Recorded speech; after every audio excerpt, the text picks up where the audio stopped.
morning, good afternoon, ladies and gentlemen, excellencies, distinguished experts, and welcome to today's high-level policy conversation on food security and famine prevention in Africa. My name is David Wright, and I work for the United Nations Office of the Special Advisor on Africa, OSAA. On June 29th, the office launched the OSAA Knowledge Network under the guidance and leadership of Undersecretary General Ms. Christina Drought. The Knowledge Network creates a platform for the office to engage with academics, experts, and think tanks with in-depth knowledge on critical issues of peace, security, and development facing the African continent.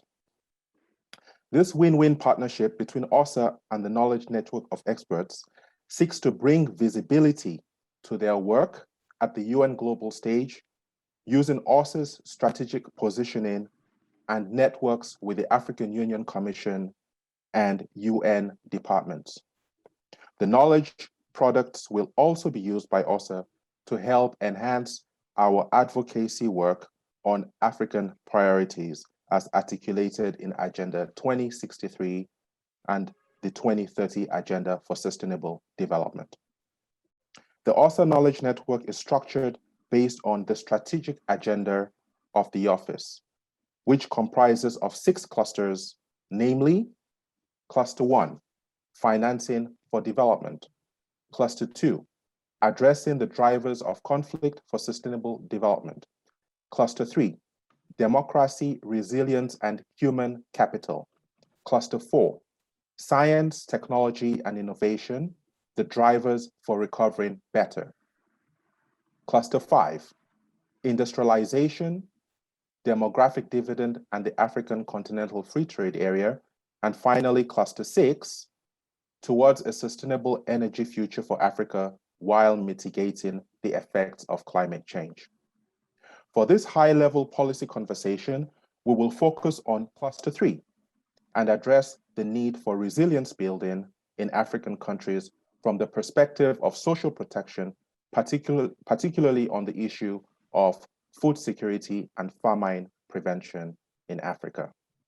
It is our hope that this conversation will contribute to the ongoing national dialogue by African countries as they seek to transform their food systems into a pathway that is more inclusive, resilient, and sustainable for the effective implementation of the Sustainable Development Goals.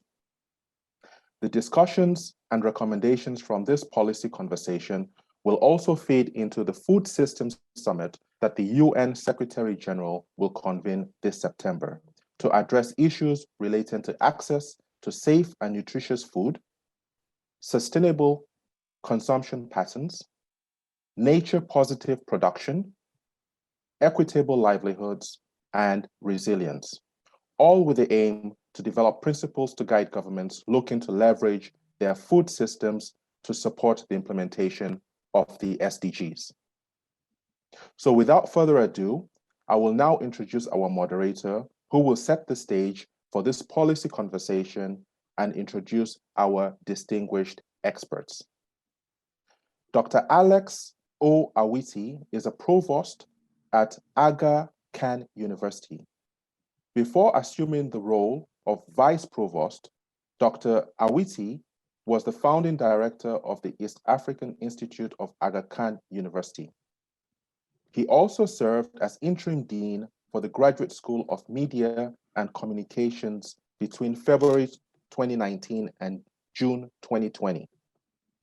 Dr. Awiti is an interdisciplinary scholar whose research intersects agriculture, ecology, education, youth, climate, and society, health, policy, and the economy.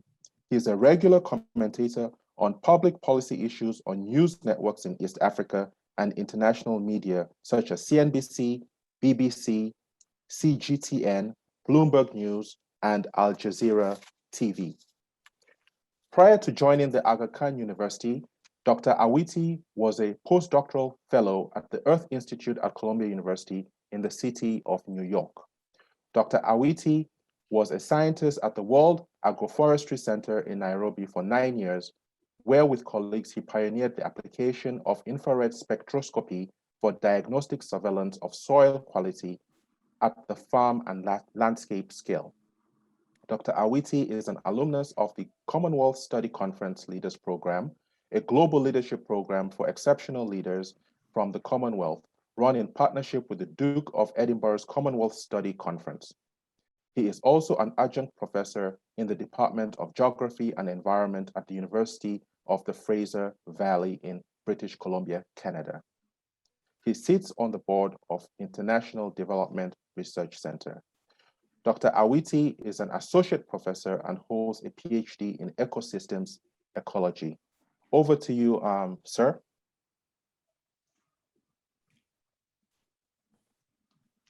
Thank you very much, David. It's a pleasure to be here, and thanks for the very generous introduction. Before I introduce the panel, my very eminent panel, I would like to make a few comments and at the very top on this very important subject. First, I think it's just about dimensions so that we can lead into the discussion with some sense of respect and awe for the topic that we're going to be talking about. Africa, the size of Africa is 30.3 million square kilometers. It is larger than the United States, China, and Brazil combined.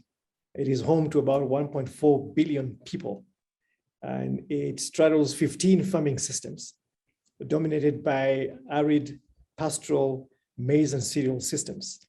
There's 54 countries on the continent, and possibly 54 agriculture and food policies that basically govern production, distribution, and investments in agriculture. It is got some of the most constrained ecologies of any part of our planet. The Sahel, for instance, which is home to 135 million, has an annual rainfall of just between 100 and 600 millimeters a year. The Great Horn of Africa is especially vulnerable and prone to insecurity from political conflict, and also extremely vulnerable to climate-induced risks that are associated with livestock deaths and famine in that part of the world. So I think this is an important background to just basically get our listeners to really understand the enormous complexity of food security, even as a proposition for an entire continent. And I think the panel that we have today will do justice in ways that help us to really think about how do we really work with policy, with governments, and across the international policy platform with the UN and international community systems to really grapple with this issue. So it's now my pleasure to introduce my panel. I start with Logan Cochran, who is an associate professor at HBKU College of Policy, and is also an assistant professor at Carleton University, the Global and International Studies. He's also an adjunct professor at Hawassa University in the Institute of Policy and Development Research. My next panelist is Nathaniel Ojong, who is an assistant professor of international development studies and deputy director at the Harriet Tubman Institute for Research on Africa and its diaspora at York City University in Canada. My next panelist is Winnie Sambu, who is currently undertaking a doctorate study at the University of Cape Town, where she's examining food consumption dynamics in South Africa. And she's also a research and evaluation manager at World Bicycle Relief, an organization that specializes in comprehensive distribution of bicycles to communities and individuals, including those in agriculture, as a solution to mobility challenges experienced in many rural areas across the globe. Last but not least is Milesu Regine Lema, is an assistant professor, development studies and journalism and communication at Hawassa University in Ethiopia. He has a PhD in policy and development studies with a focus on social protection policies and food security in Ethiopia. So I will do the first round of questions to the panelists and ease us into the discussion and hopefully have a lively exchange that will illuminate the food security and famine question in Africa. So I'll start with Professor Logan. What is the current food security situation in Africa? How would you characterize that? Thank you, Dr. Alex, and thanks everyone for joining us today. First of all, the international community has made commitments through the 2030 Agenda and Sustainable Development Goals. And at present, Africa is not on track to meet SDG 2, zero hunger.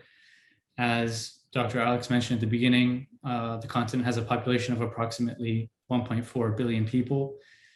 Around 250,000 of those, 250 million people, are food insecure. And that's approaching 20%, or 1 in every 5 people across the continent. There are diverse situations that we find from country to country, as well as within countries. And there are different ways that we can look at this to understand what's happening across the continent. 2 ways that we can look at it for our sake now is we can look at prevalence of the population that's undernourished as a measure of food insecurity within a country. And this gives us an idea of the severity of the food insecurity situation. Here we see 9 countries have percentages of their population that are undernourished above 50%. And 2 trends stand out amongst these countries. One are conflict-affected countries, and others are climate-stressed countries. Examples of the former include South Sudan, Central African Republic, and Somalia. And amongst the latter, we have examples like Burkina Faso and Mali. Another way of looking at the food insecurity situation across the continent is looking at the number of people.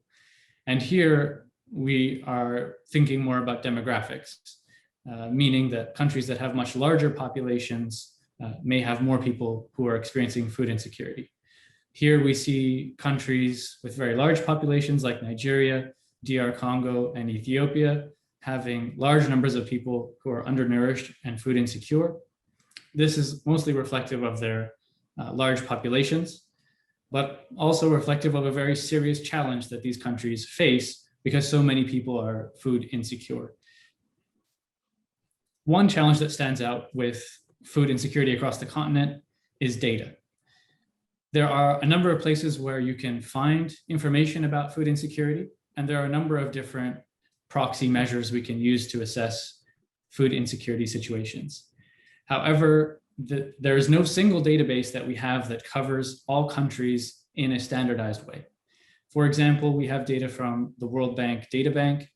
We have data from the Food and Agriculture Organization of the United Nations. We have data from UNDP. We have data from the World Food Program. None of these databases have consistent data for all 54 countries. So this presents a challenge for us to understand even the extent and monitor what the situations across the continent because of this data challenge. And this is one of the areas that the panel has highlighted as a key issue. If we want to have evidence-based decisions, we need to invest in data that is available so that decision makers can make informed decisions in their policymaking, in their design of social protection systems, and ensuring that all people have access to safe, nutritious, appropriate food. I will leave it there for now. Yeah, so I think just to follow up on that point, I think tied back to the data, looking at the various dimensions that kind of drive the food insecurity situation in Africa, from population sizes. You talked about the different drivers that could be conflict is one of them, climate stress is another one. The sheer size of populations, for instance, a good example is Nigeria, which is a very high food import budget, for instance, and Ethiopia as well. And then data as a critical driver, especially in supporting critical timely decisions that could create different outcomes. So what aspects of the broader food system do you think that need to be transformed given this very kind of interesting, diverse structure. And I think what I like about your intervention, which is very different from many scholars in this field, is just to think that food insecurity and famine and drought in Africa is all of Africa. But I think you do a very good job in identifying where the critical hotspots are and the drivers of those hotspots. I think that helps to dimension the problem, which hence is the second question: what are these dimensions of the food system that need to be transformed? Thanks for this. I think there are many ways in which we need to engage in systems transformation to not only ensure people have their right to food met, but to transform food systems so that food security is strengthened and no longer a concern. To do this, there are a long list of recommendations that this panel has put together and thought about. For the sake of our time, I'll highlight just a couple. And they are related to policies and services that are connected to national governments. In many countries, we see that agricultural extension systems and other extension systems supporting pastoral agricultural systems, for example, agro-pastoral systems, are often top-down systems and often driven by interest in export commodities. And while this isn't necessarily bad, we need to balance this so that there is a demand-driven component so that farmers have a greater ability to choose what crops, what inputs, and what growing methodologies they utilize so that we can support and strengthen their expertise. They know the soils, the elevation, the moistures, the seed types that work best for them. And often top-down agricultural support systems are very rigid and do not allow them to fully reach their potential. This also connects with our sensitivity to climate change. Farmers across a country may, within 50 or 100 kilometers, may have significantly different experiences due to elevation changes, moisture changes, or soil type changes. A one-size-fits-all top-down agricultural support system will often not meet the ideal needs of these farmers. So a shift can better enable farmers to achieve their full potential. Another way we can change this and rebalance, I'm not saying that we need to not consider export commodities, but in our consideration of what we support in terms of our research, is that we can be attentive to nutrition sensitive research as well as export interests. So this might be looking at crops that are important for farmers locally, that play important roles for ensuring food security. For example, some root crops across the continent are particularly important, but may not serve export markets as well. These tend to be under-researched and underutilized, and we could significantly support farmers through public research into these under-researched crops. A third and last policy or service intervention that governments can prioritize is investing in infrastructure that enables systems transformation for smallholder farmers. Often we see infrastructure being put in place to support large-scale commercial operations, and these may conflict or even contest the work that smallholder farmers are doing and present difficulties for them in ensuring food security on their farms.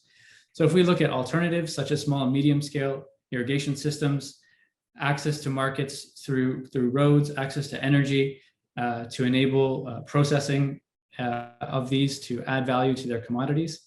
This will transform the systems to allow farmers to capture greater value of their commodities and enable them to reach markets to meet their needs, as well as supply what they produce to the market. Thank you. Thanks, Logan. So we'll come back to you on some of these points, but I want to turn it to Winnie now.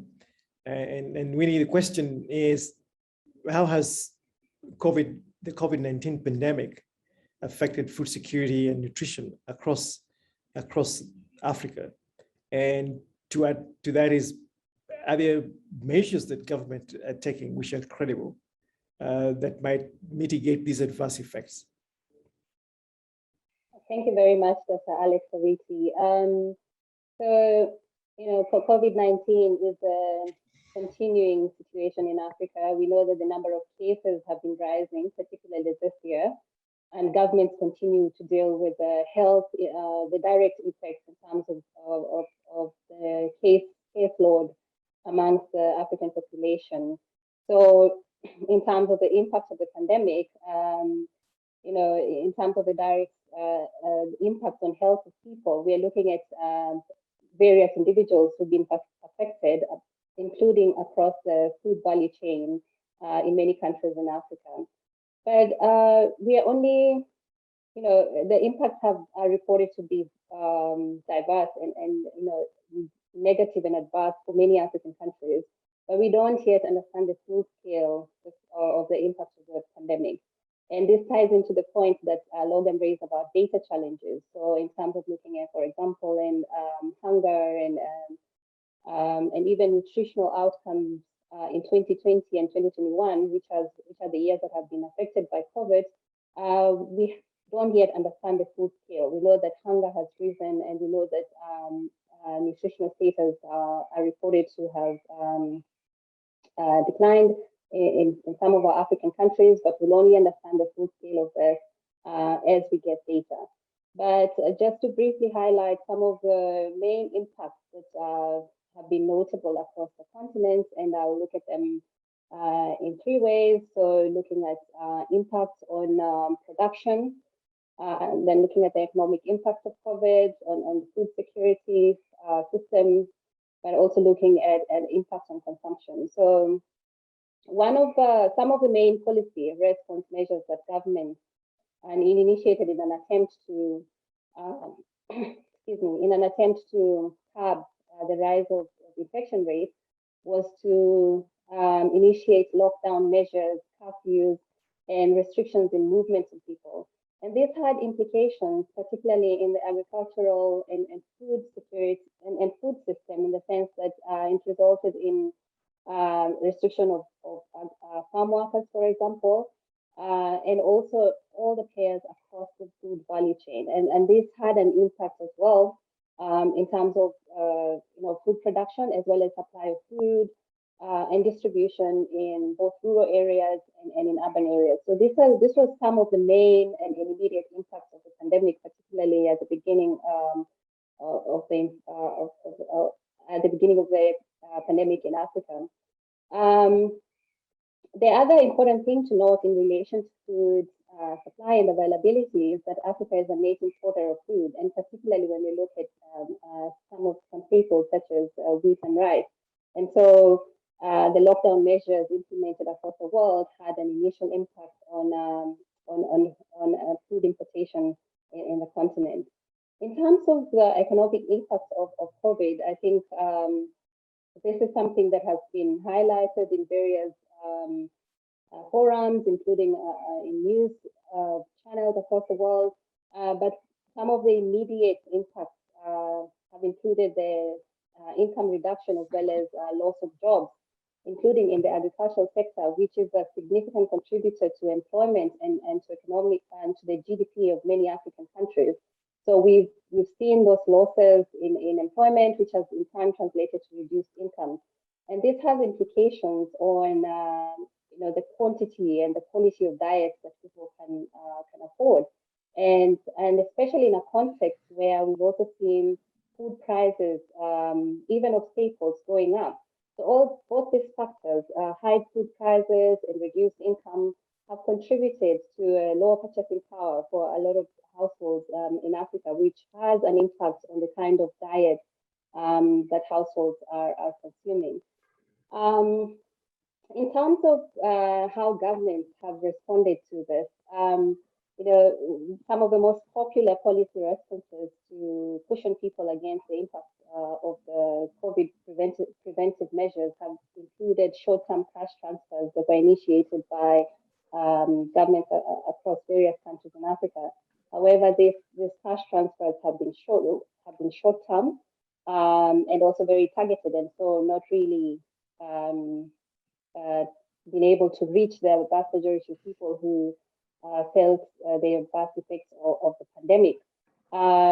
There have been cases where we've had food aids and food parcels being distributed, and so forth. But I think some of the main policy responses really have revolved around social grants.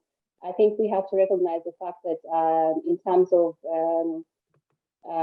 response, particularly in relation to economic stimulus, African governments have not really been able to come up, to match what other parts of the other countries and other parts of the world have been able to do. So comparing what the economic stimulus packages that Europe as well as the United States put in place for their countries and comparing it to Africa, we haven't really seen that scale of intervention. So still a lot of work to do, and as a result, we have a large number of people who are projected to have fallen into poverty because of the impact of the pandemic and because of the fact that we've not had proper social protection systems to cushion them against the effects of the pandemic. Over to you, Dr. Witi.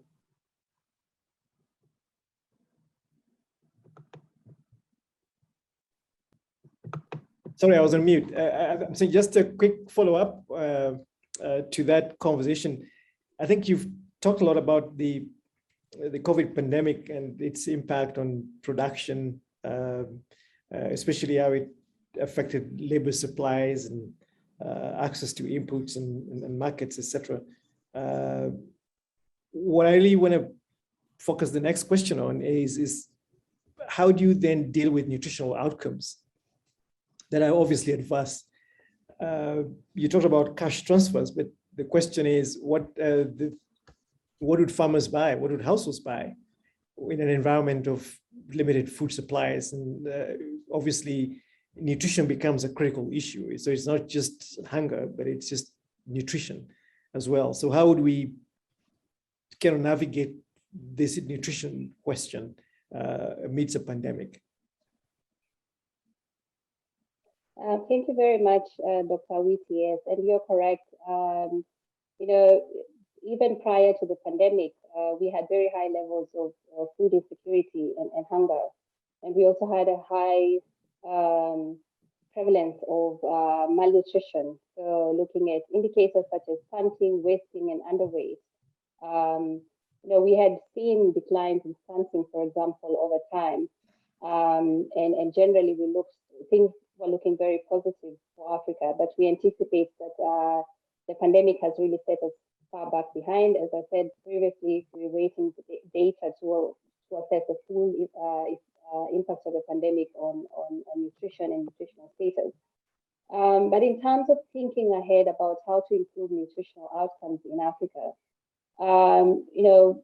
improving availability of food is obviously one of the main things that needs to be done in order to ensure that people have access to food. But we also have to think beyond that and think about whether people have access to nutritionally diverse foods. It's not just about quantity, we also have to look at the quality. And so we have to think more broadly around how do we get more diverse foods to people, but how do we also get people to choose the right types of food to eat, the more diverse types of food to eat. So on the one hand, we have to increase the production of more diverse foods. So thinking locally about what else can be produced, thinking about what types of, when Logan spoke earlier on about, we have to have a research agenda around producing food that's nutritious, nutritionally dense and locally available. This is one way in which we can do that. But in addition to improving availability, we also have to think broadly around improving economic access to food. And you've rightly put it, Dr. Witi, by mentioning the cash transfers. People can't, food might be available in the markets, but if people can't access this food because of affordability issues, then all the efforts in getting this food there, it just becomes fruitless. So we need to think about improving access to social cash transfers, making these cash transfers more adequate, but also ensuring that they're not just short-term interventions that then go away and only come around as a response. But also just to go a step further and say we also need to think more broadly around our economies, how we improve our economies to create more employment and also improve people's incomes, because in the long term, that is what we really should be aiming towards. And then one other thing I wanted to mention in terms of improving nutritional status is that we also need to be thinking about more vulnerable groups that we should be paying particular attention to. And this includes mothers, for example, and women of reproductive ages. You know, some of the factors that impact on the nutritional outcomes of young children under the age of 5 years is the nutritional status of their mother, the diet that the mothers eat. And so we have to think about how we ensure that mothers have access to better food, particularly during the pregnancy period.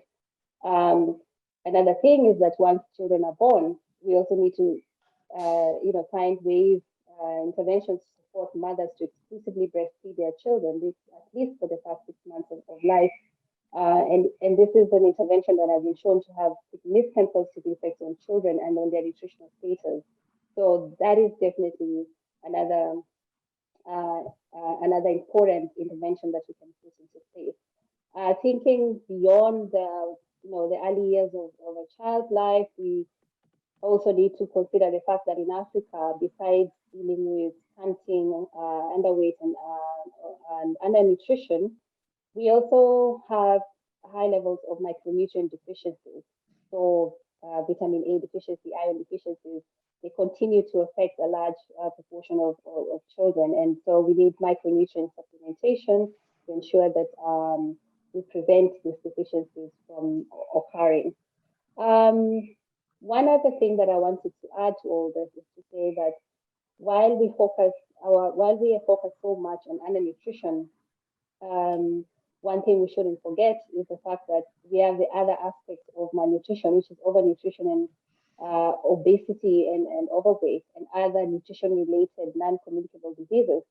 And these are on the rise in Africa. And initially, they affected more urbanized populations, more higher income populations, but we are increasingly seeing them also affecting low income populations.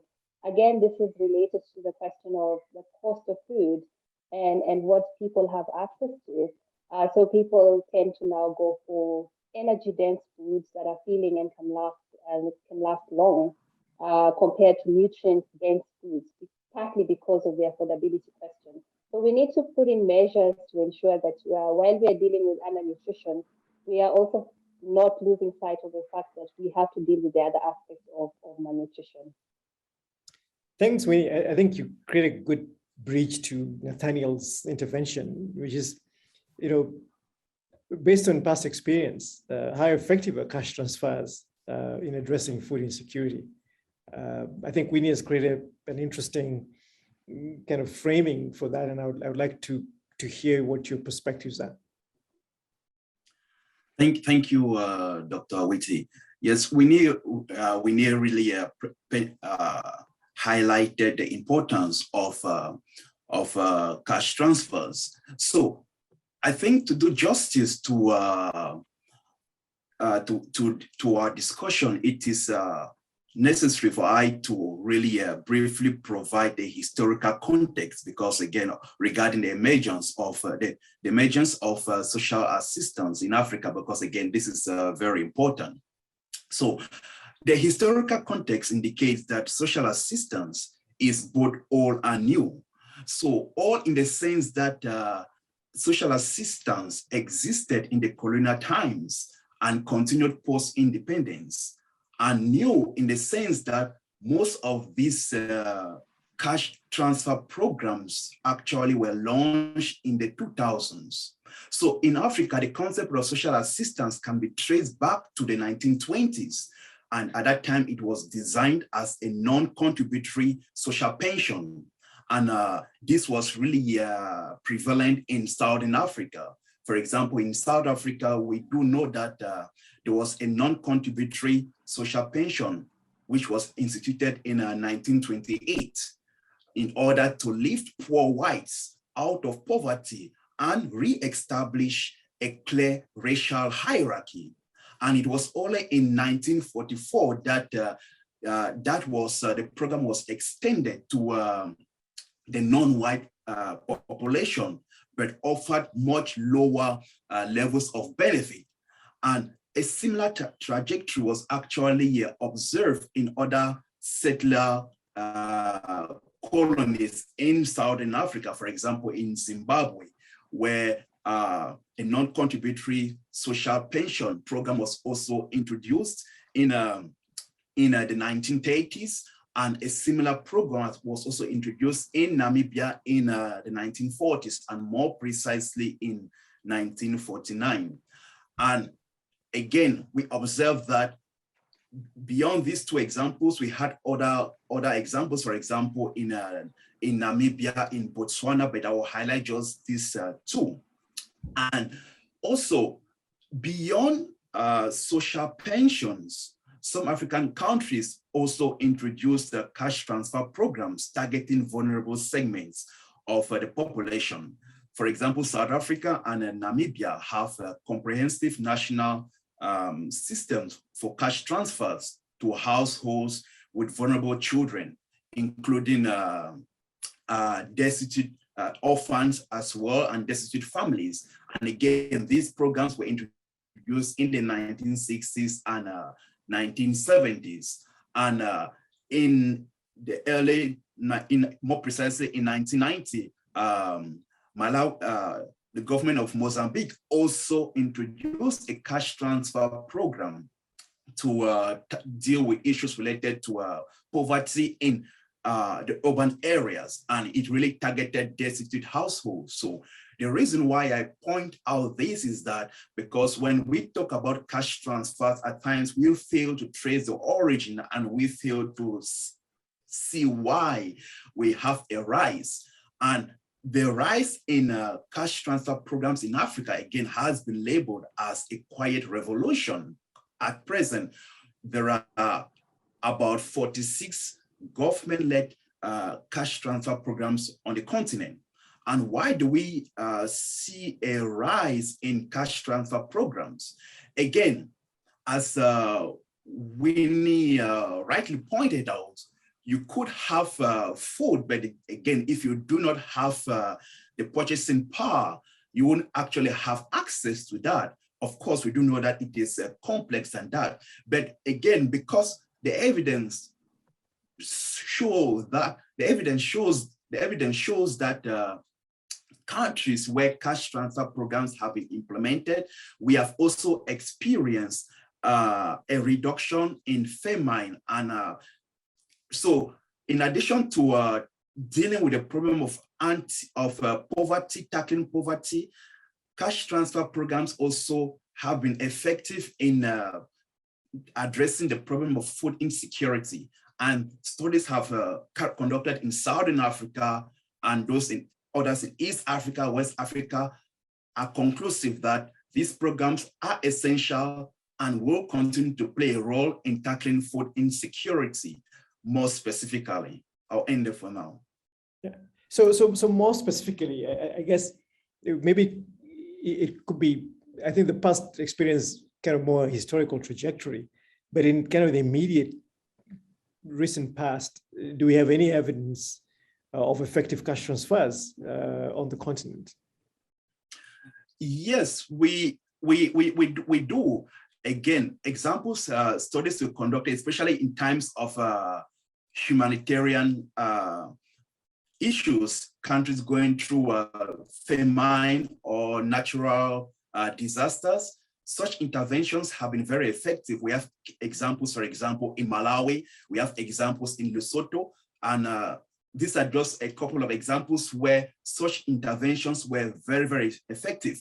Again, as Winnie pointed out, these interventions were short-term to address food insecurity for a specific time period, because these countries were experiencing drought and issues related to food insecurity. So, but within the evidence tells us that within this short time frame, there was a reduction in hunger among the recipients of these programs. But the downside of it is that it was short-term, again, because it was donor funded, it was short-term. So again, the question we ask is, what happens once the money stops coming? That is the challenge. And again, well, I'll end there. Yeah, so very briefly, what are some of your thoughts on what might go into design considerations of these cash transfer programs? Yes, thank you. That's a very important question. And again, it's crucial because how we design cash transfer programs will also determine how they can actually contribute to the intended goals.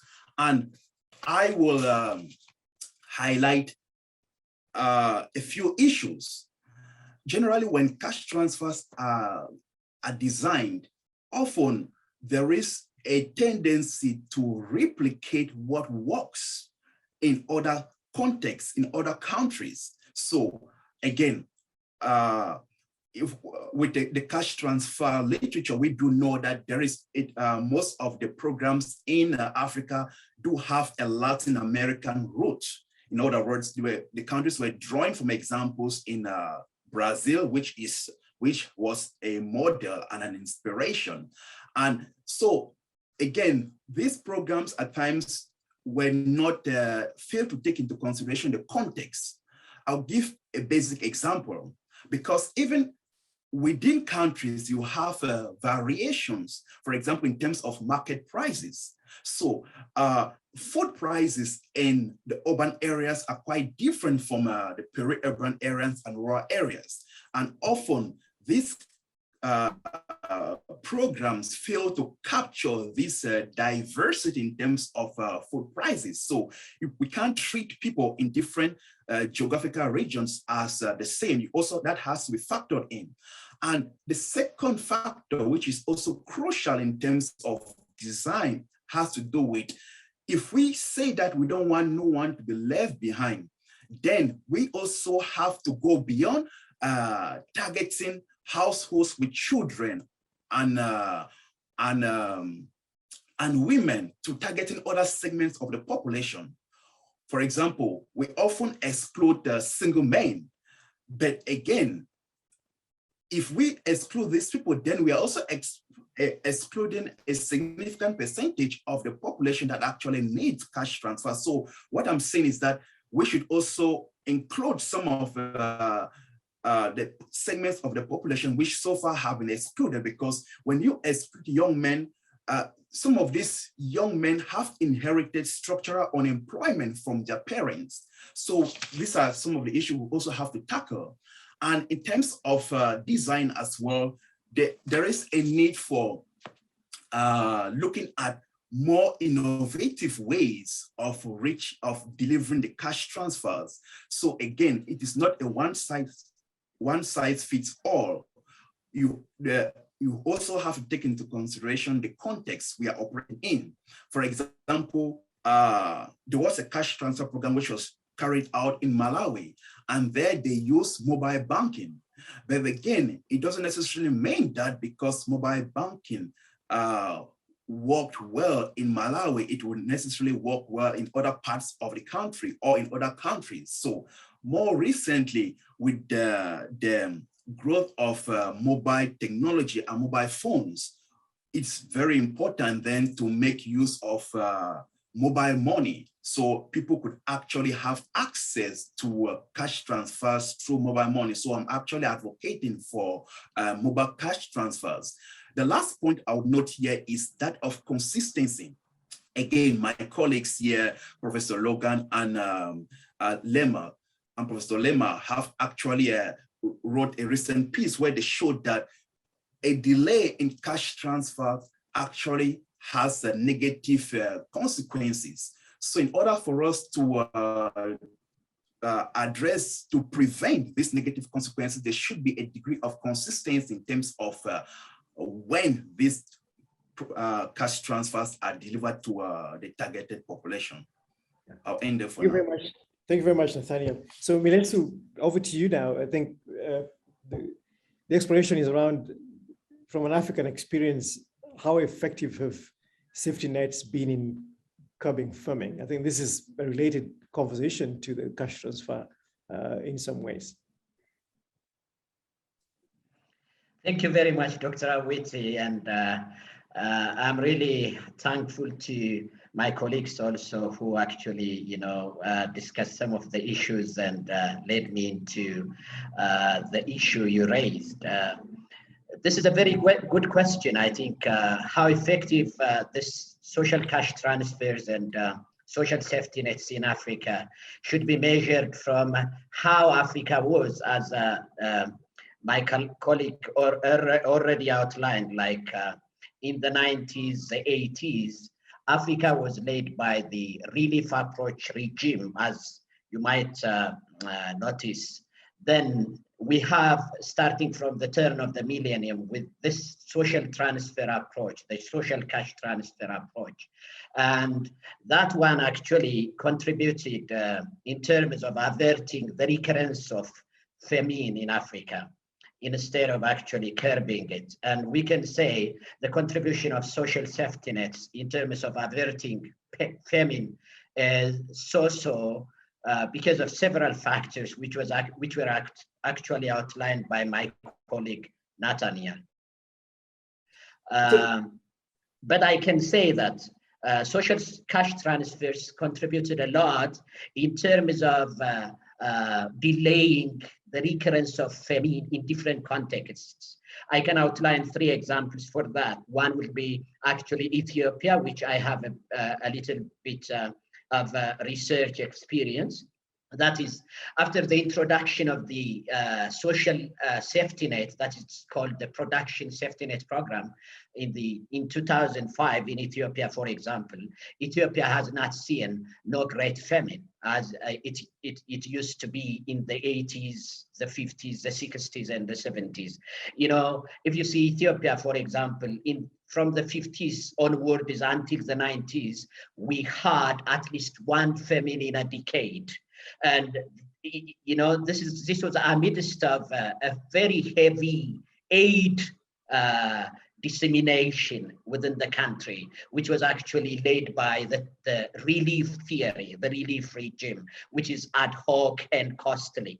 But the social safety nets, in terms of their approach, introduced a kind of predictable transfer.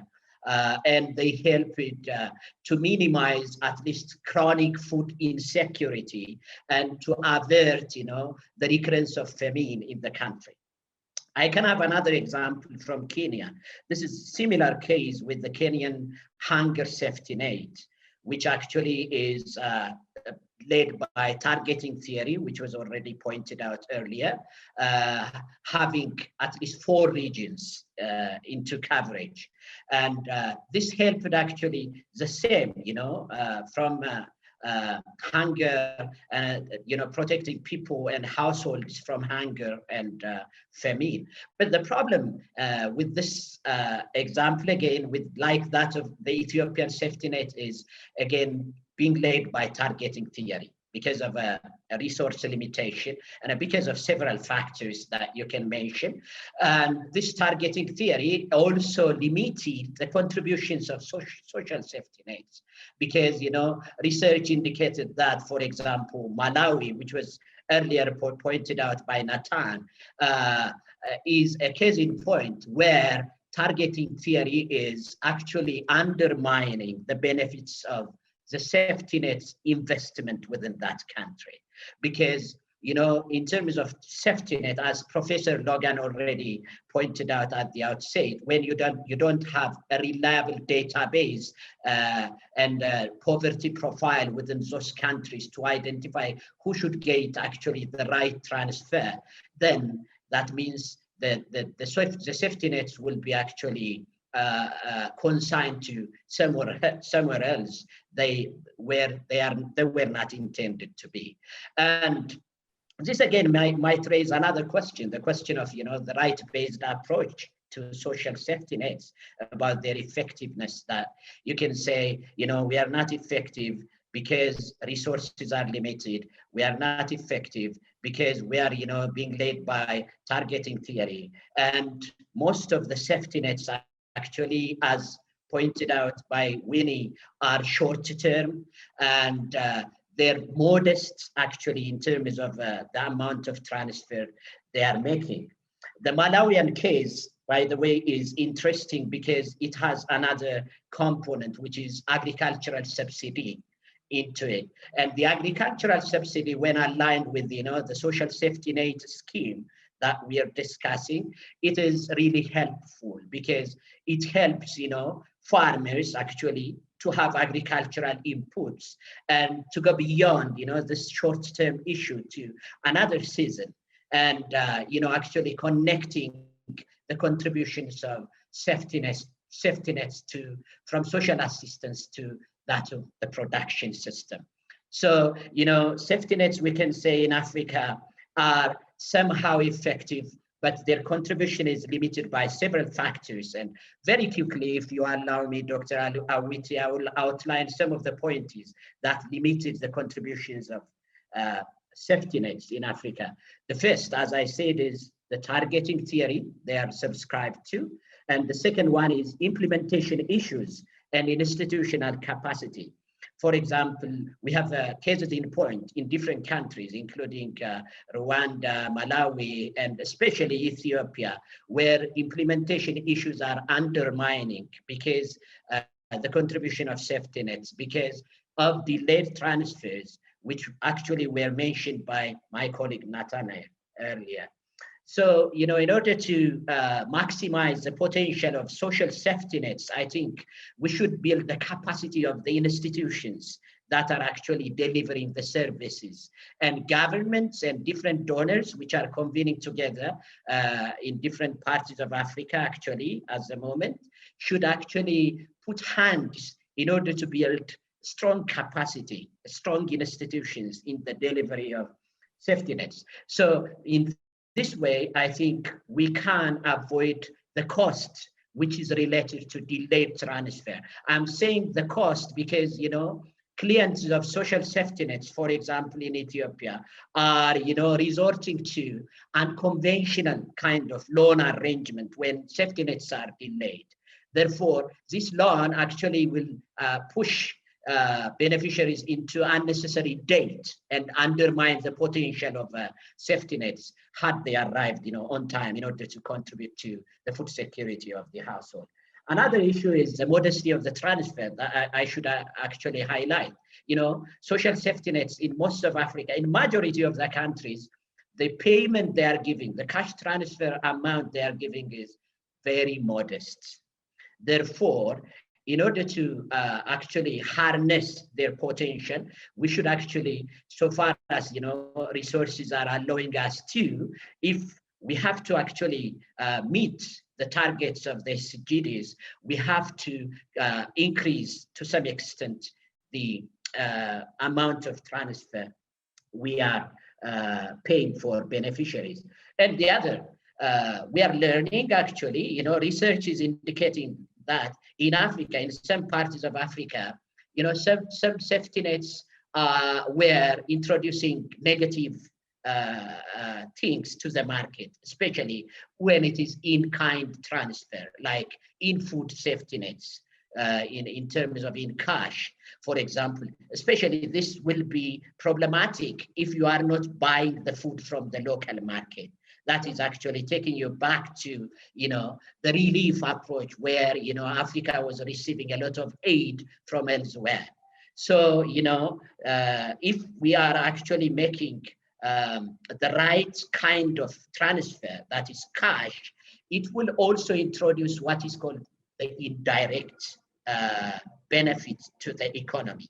In that case, we can help, the contribution of safety net to be maximized.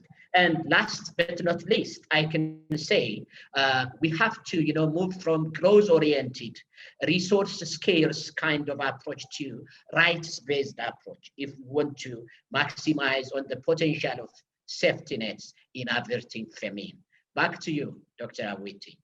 So thanks. I think an important point that we probably need to reflect a little more, and I'm conscious of time, but it is, building pathways of resilience at a farm, household, and community level.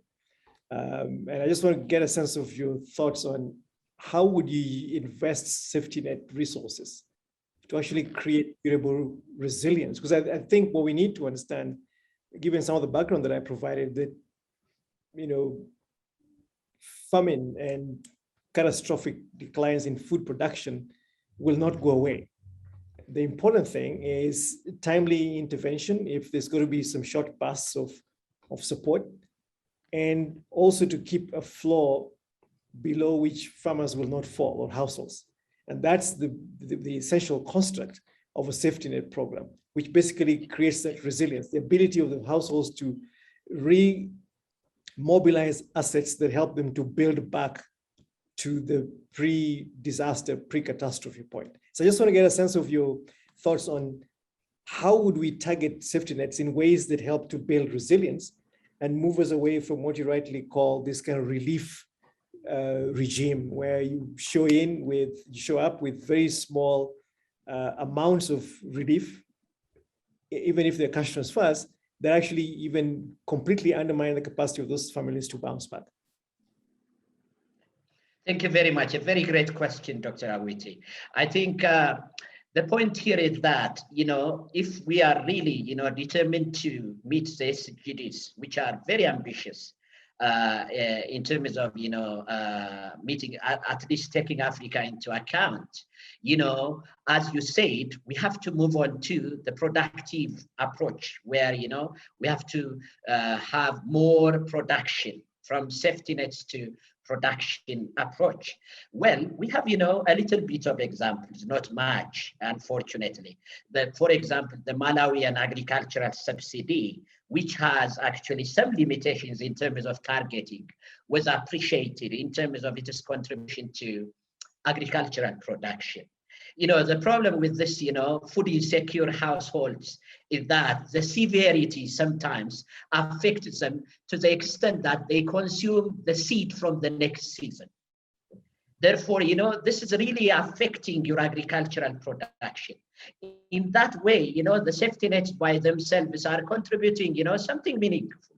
Yeah, from, you know, helping the household from consuming their seed, which is very important, you know, for the next production. But from my point of view, three things are very important if we have to, you know, contribute from a safety net, from a kind of handout or social short-term oriented social assistance approach to a more resilient approach in your own words. I think the first one is, you know, aligning social safety nets with productive assets, including agriculture, agricultural subsidies, agricultural inputs, and other livelihood systems like livestock production for that matter. You know, the problem is that, you know, we should not just deliver the assistance, which is very small, modest, and leave, you know, the farmer nowhere, and, you know, just find him or her struggling again and coming back to poverty. I think, you know, we have to make sure that the course we are following is productive in the sense of putting subsidies, putting, you know, I mean, assets like for, I mean, money for productive assets like livestock and others. And the most important thing is implementation and institutional capacity. Look, you are saying that you have this amount of money as a form of transfer, and you have this and that commitment, and you come at the end of the day very delayed, maybe just in 3 months' time or so, and expect the households to build a resilient system will be actually unrealistic. Therefore, the point is that, in my opinion, African governments should be committed, first of all, in order to make social safety nets right-based rather than targeted, you know, growth-oriented short-term phenomenon. Like, for instance, you know, we have one example in Ethiopia using the the ILO social protection floor. We calculated that if Ethiopia is committed to invest 3%, 3.414%, I guess, if I'm not mistaken, of its GDP, it can have a universal coverage of safety nets or social protection for its population. like, for example, the critical segments of the population, the old age, that means the elderly, the orphans, and other, who are in critical, situation, and where we have to build their resilience if we have to make sure that we are on the right track to make food security a reality. Thanks, Melesu. So I'm mindful of the time that we have, so I just want to kind of round this off at this point and ask each one of you a very unfair question. What would be your 60-second food security policy pitch if you were to sit in front of a minister for finance or a minister of agriculture or a president of an African country? What would be your 60-second policy pitch on food security? So I'll start with Logan. Thank you. My 60-second pitch is that we have done very well in finding ways to stop or at least alleviate the occurrence of famine. And this has been a great success, and we should celebrate the progress we've made in this through famine early warning systems and emergency response. However, what we've seen of recent is that food insecurity has actually been increasing, and not just because of the pandemic that Winnie was speaking about, but for the last 5 or 6 years, we've seen an increasing trend. And why should we make the investment? For you, the Minister of Finance or whoever, is that we're investing in our future. This is the future of our children's capacity, and for everyone to reach their full potential and to contribute to the growth of the country and fulfill their potential, that this investment will ensure all of us can do so with building on what everyone has said, ensuring basic needs are met through a rights-based approach, and then moving beyond that so that we are not stuck at a minimal level, but moving beyond this to ensure everyone has the supports they need to fulfill their potential in whichever employment or livestock or agriculture or whichever other type of livelihood they engage in. And I won't give any specific policies because the continent's diverse. And each country needs to look at its own challenges and context and make the right policy decisions for their specific context, population, needs, priorities. Thank you. Thanks. So Nathaniel, if you're to pick a country and a minister, what would be your 60-second policy pitch?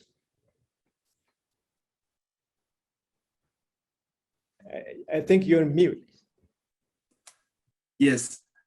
I will, if I was to pick a country, I will pick, because again, based on the literature, the government of Equatorial Guinea does not, as of present, hasn't implemented a cash transfer program. So I would tell the government that, again, trying to focus on, if you want to tackle the problem of food insecurity in the country, having a cash transfer component is essential, because let's face it, these cash transfers also serve as some form of income to the significant percentage of the population without wage income. So we cannot really bypass cash transfers. Cash transfers have a crucial role to play in alleviating the problem of hunger in your country. Thank you. Melesu, what would be your country and your pitch? Well, thank you very much, sir. I think I might go to a Kenyan or an Ethiopian minister, and I would like to tell them that, first of all, food is a human right issue. And I also sympathize and understand their problem in the sense that, especially with Ethiopia, having a larger, population, it might not be easy.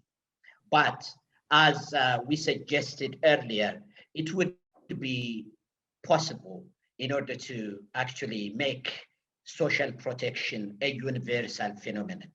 Because, the cost we are incurring from not giving social protection will be by far higher than the cost that we might incur by giving it. Therefore, what I would like to advise for the minister would be yes, you have to focus on production systems. Food production cannot be substituted by social safety nets and social protection, but food production is not automatic.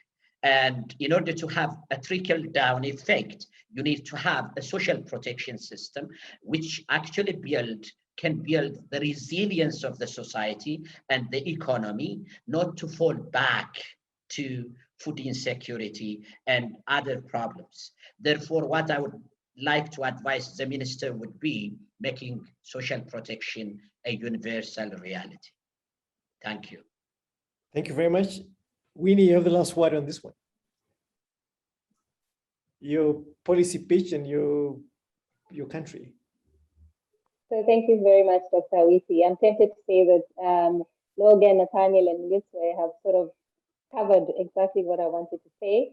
But I think one additional thing I could add to what they've said, and not necessarily to any particular country, but to all countries in general, is to say, implement these policies, the food security and nutrition policies that we have in the continent.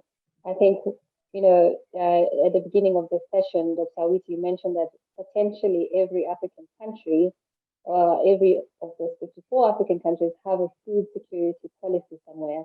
But what we tend to see is that we tend to have a lot of strategies, but implementation is something that's still lacking in a lot of the countries.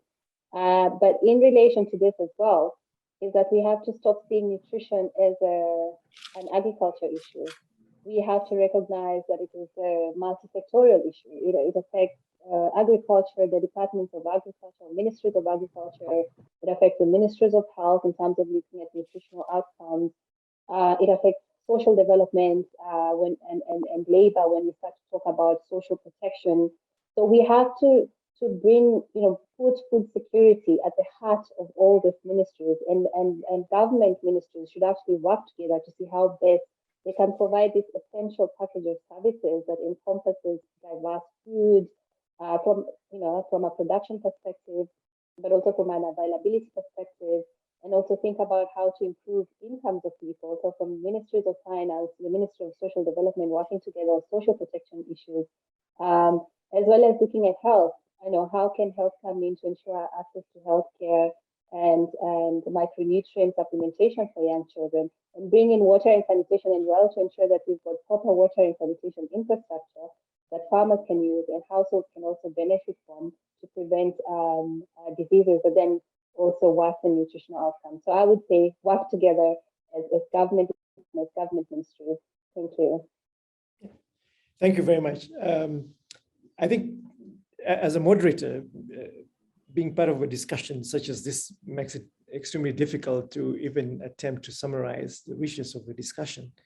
But I think one point that we will not debate ourselves about that is almost incontrovertible is the fact that we are not on track to achieve goal number 2, to eliminate hunger on the African continent. And this has dire ramifications on just about every goal you might want to think of. 3 that come at the top of my mind is the poverty goal, the health goal, and of course the education goal. And these 3 have tremendous impact, cascade down to the quality of life, human capital, and economic growth. So we're basically undermining our future, as Logan has basically put it. This is really about the future of the continent and an investment in every element of food systems, whether it is episodic responses to drought and famine in any part of Africa is important. But also, as Melesu said, we got to start figuring out how we rig the infrastructure that basically creates capacity to respond in a rapid way. And Logan made the same point about farming early warning systems, but also thinking along the lines of emergency response. It's an early warning, but what happens when in the event of emergency? And the point really is around the institutional capability for this response operations.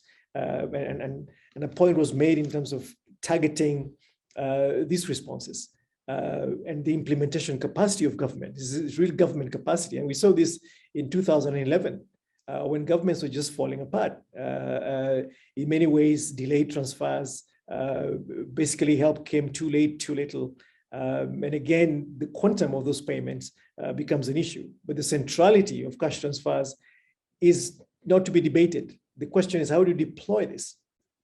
And then the point is, how do we target these vulnerable groups? And I think the point that Nathaniel made around young people who are suffering from structural poverty is a powerful one. We rarely think about youth as vulnerable groups. We think about women, children, we think about the elderly. But the youth who are basically victims of catastrophic structural injustices in the continent with crippling levels of unemployment become a real critical spotlight in these targeting. In terms of safety nets, how do you leverage safety nets to then create pathways of resilience where communities can bounce back? We're not going to invest whatever amount of resources to eliminate hunger and forestall the catastrophic impacts of drought that come out of climate change. The question is, can we bounce back? Can we respond in a timely manner? What are those critical investments that we must make to basically deal with these issues? And I think the point that Winnie makes about this being an all-government, this has been an all-government agenda. It cannot be sectoral. We cannot just say that food security is the province of the ministers of agriculture, for instance, and the finance guys to figure out how you mobilize financial resources, a proportion of GDP to basically deal with these things. But it is the problem of the Minister of Health, the Minister of Education, the Minister of Infrastructure, where the roads that basically create and rig the supply chain system so that farmers can have inputs at the price that they can afford, that when emergency moments arise, relief and help will show up at the right time. And that the questions around health and nutrition become a critical factor in conversations across these countries. And what are the critical production investments that must be made? It's not a great thing for governments to dole out cash transfers only for the money to leave the shores of those countries because they're using it to import food. It just doesn't make sense. How do you use these opportunities to invest and build back stronger and better in those communities? I think the points that Winnie made about lockdown are critical. The pandemic is here to stay, but what are those containment measures? To quote someone that I would not normally quote in any of my conversations, Donald Trump, the cure cannot be worse than the disease. Lockdown measures cannot basically pummel these communities out of existence. It cannot constrain access to labor. It cannot constrain access to inputs and the vital supply systems that we need to create a food secure system. So I think one of the other points that I want to make quickly is kind of the ecosystem infrastructure envelope that governs this. The questions around biodiversity, questions around access to critical inputs in their cashew production system, water, for instance, questions around soil quality. These are vital conversations. And how do governments basically think hard about environmental sustainability as well? How do we think about preserving the elements that then would create that critical natural infrastructure upon which a secure and durable food system can be built? So thank you very much, colleagues. This has been an extremely exciting and important conversation. And I hope that all of us who tune into this will pick something to go back to our countries with, and all of our viewers, some of the lessons that, some of the pointers that you provide for government ministers, for instance, are really critical. And the point is, what are we going to do with the policies that exist today? It's not about adding new ones. It's about looking at the ones that we have. And the question, the point that Melesu mentioned, which is about context. We can borrow from the planet whatever we want, but context is always going to be important. Cash transfers will work, as Nathaniel said, Bolsa Familia, but how does it translate on the African continent? You can use mobile cash transfers. They can work in some other jurisdictions, but how about the context where you are? What is that hard work? And data becomes an important part of understanding context and translating all the key policy potential interventions to make them specific and more adjusted and responsive to those contexts. So some of those binding constraints around data and a data infrastructure that produces the evidence base around which decisions can be made are going to be important. The consistency of policy in terms of application, but also in terms of just to focus on what are the key drivers that basically create all these issues is important. How do you deal with population changes on the continent, for instance? Those are critical constraints that kind of create the significant dimensions around food security. Conflict, for instance, how do we move towards conflict, early resolution of conflict, transboundary conflict, which then displace populations and exacerbate the problems around hunger and famine. So thank you very much for your contributions. And I would like to invite David at this point to take this forward. David, over to you. Thank you so much, Dr. Awiti, for the excellent summary of this conversation. I think you have covered all the very important points that have been raised by our distinguished experts. So may I take this opportunity to thank you, Dr. Awiti. I thank you, Dr. Logan Cochrane. I thank you, Dr. Nathaniel Ojong. I thank you, Dr. Melisiu Dijani Lema. And last but not least, our lady on the panel, Winnie Sambu. Thank you so much for the contributions. All this information is going to be in a policy brief that is being prepared under the leadership of Dr. Logan Cochrane, and it will be on the OSAA website. This policy conversation will also be on the OSAA website, and it is our hope that the information that has been discussed here and the recommendations that have come out of this conversation and the policy brief that will be finalized will contribute towards the summit that's going to be held in September next month by the Secretary General. So I thank you all once again. It has been a very interesting and enlightening conversation, very informative. This one is over, but hopefully we'll have another one very soon. So thank you so much, and goodbye.